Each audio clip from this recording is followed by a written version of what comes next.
ఈ క్వశ్చన్కి ఆన్సర్ చేసే ముందు నేను మీకు చెప్పదలుచుకున్నది ఏంటంటే, ముందు మీరు ఒకసారి హోమియోపతి ట్రీట్మెంట్ యూస్ చేసి చూడండి. జస్ట్ ట్రైల్ వేయండి అంతే.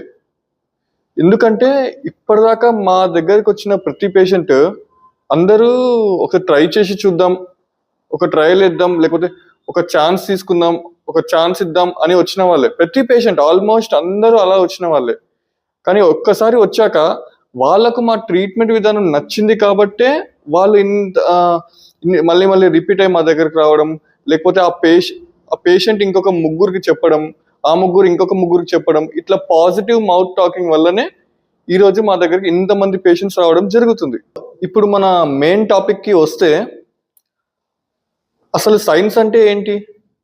మనకు ఏదైతే తెలియదాన్ని, లేకపోతే ఆల్రెడీ ఉన్నదాన్ని రీసెర్చ్ చేసి ఎక్స్ప్లెయిన్ చేయడమే సైన్స్, అంతేనా? ఇప్పుడు న్యూటన్ గ్రావిటీ ఎలా కనుక్కున్నాడు? యాపిల్ కింద పడడం చూసి దాని ప్రకారం డౌట్ వచ్చి కనుక్కున్నాడు.